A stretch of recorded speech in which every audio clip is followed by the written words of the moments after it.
All right, let's dive right into the pressure cooker that is the AFCON 2025 quarterfinals. The group stages, they're history. From here on out, it's simple. You win or you go home. You know, we've all seen it happen in tournaments, right? The team that looks incredible on paper just suddenly packs their bags and heads home. So it really makes you wonder, what truly decides a knockout match at this level? Is it just about skill? Is it luck? Or is there something else going on? Yeah, because when you get to this point in a tournament, it's not just about who has the most raw talent anymore. It's about what's left in the tank.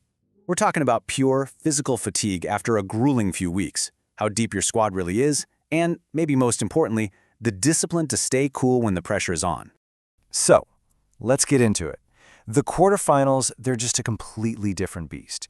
The margin for error basically disappears. And this really gets to the heart of it. In knockout football, everything just gets amplified.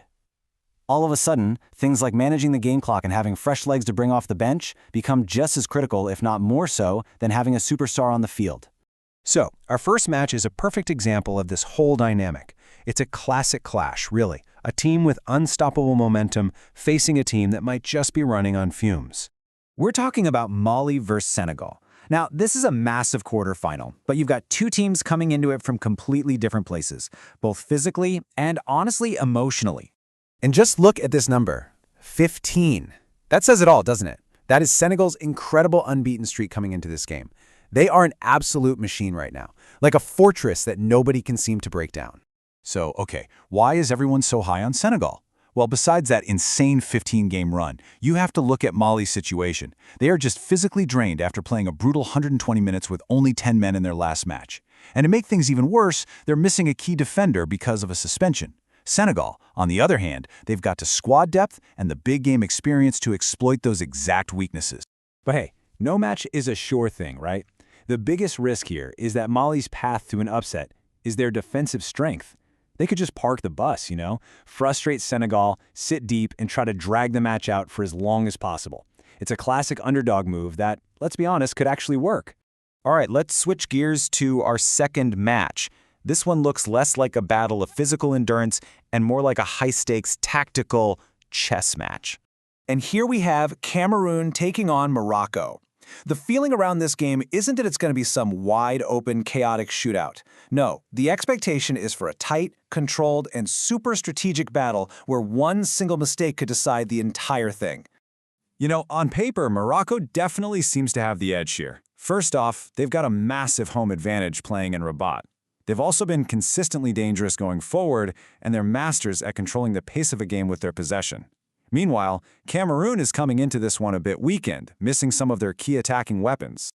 But, and this is a huge but, you can never ever write off Cameroon. They have this incredible history of just stepping up and rising to the occasion in these massive high-pressure games. It's almost like they thrive when their backs are against the wall.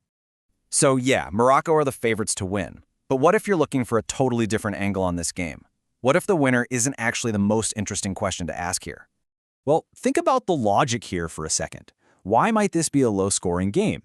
The intense pressure of a quarterfinal often makes teams play it safe, not take too many risks. We already know Cameroon's attack isn't at full strength, and if Morocco manages to get a lead, they are very, very likely to just slow the game down and manage the clock. All the signs point to a cagey match with very few goals. Okay, so let's pull all these threads together. What does the winning formula actually look like when you're trying to figure these games out? And this lays out the whole strategy beautifully.